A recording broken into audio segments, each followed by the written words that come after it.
నిన్నటి current affairs లోని చివరి ప్రశ్నకు సమాధానం. 38వ నేషనల్ గేమ్స్ ఆఫ్ ఇండియా ఏ రాష్ట్రంలో జరగనున్నాయి? 38వ national games of India Uttarakhand లో జరగనున్నాయి. ఈ పోటీల్లో ఇండియన్ ఒలింపిక్స్ అసోసియేషన్ 32 ఒలింపిక్ క్రీడలతో పాటు ఉత్తరాఖండ్ లోని మల్ఖాంబ్, యోగాసన్, రాఫ్టింగ్, కలరిపై ఎట్టులను స్థానిక క్రీడలుగా చేర్చింది. ఇక మొదటిది సశస్త్ర సీమా బల్ రైజింగ్ డే. సశస్త్ర సీమా బల్ 61వ రైజింగ్ డేని పశ్చిమ బెంగాల్లోని సిలిగురిలో నిర్వహించారు. కేంద్ర మంత్రి అమిత్ షా ఈ కార్యక్రమంలో పాల్గొన్నారు.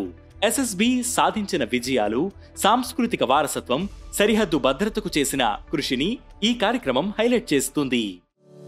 ఇక రెండవది న్యూఢిల్లీలో ప్రపంచంలోనే అతిపెద్ద మ్యూజియం.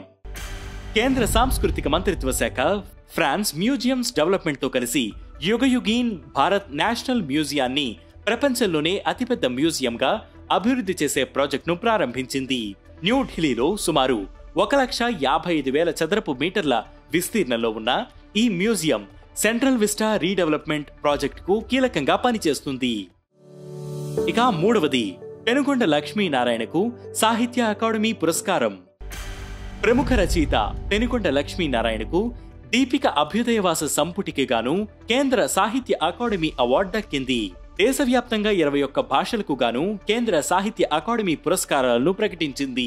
వీటిలో 8 కవితలు, 3 నవలలు, 2 లఘు కథలు, 3 వ్యాస సంపుటిలు, 3 సాహిత్య విమర్శలకు సంబంధించిన పుస్తకాలు ఉండగా నాటక, పరిశోధన అంశాలకు సంబంధించి ఒక్కో పుస్తకం ఎంపికయ్యాయి. బెంగాలీ, డొంగ్రీ, ఉర్దూ భాషలకు తర్వాతి దశలో అవార్డులు ప్రకటించనున్నారు. ఇక నాలుగవది భారతదేశపు తొలి బార్డర్ సోలార్ విలేజ్. గుజరాత్ లో బనస్కాంత జిల్లాలోని మసాలి అనే గ్రామం భారతదేశపు తొలి బార్డర్ సోలార్ విలేజ్ గా నిలిచింది. పాకిస్తాన్ సరిహద్దుకు 40 కిలోమీటర్ల దూరంలో ఉన్న ఈ గ్రామంలో 800 మంది నివసిస్తుండగా 199 ఏళ్లపై ఉన్న సోలార్ ప్యానెల్స్ సౌరశక్తి ద్వారా విద్యుత్తును ఉత్పత్తి చేస్తున్నాయి. ఇక ఐదవది గంగా నది డాల్ఫిన్లకు ట్యాగింగ్ ప్రక్రియ. వన్యప్రాణుల సంరక్షణలో భాగంగా అస్సాంలో తొలిసారిగా గంగా నది డాల్ఫిన్ కు ట్యాగ్ చేయడం ప్రారంభించారు. డిసెంబర్ 19న కేంద్ర పర్యావరణ మంత్రిత్వ శాఖ ఈ విషయాన్ని ప్రకటించింది. డాల్ఫిన్ల వలసలు, ఆవాసాల వినియోగాన్ని అర్థం చేసుకోవడం దీని లక్ష్యం.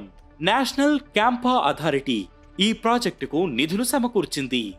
ఇక ఈ రోజు current affairs question: travel and tourism development index 2024లో భారతదేశం స్థానం ఏంటి? ఈ ప్రశ్నకు సమాధానం మీరే కామెంట్ చేయండి.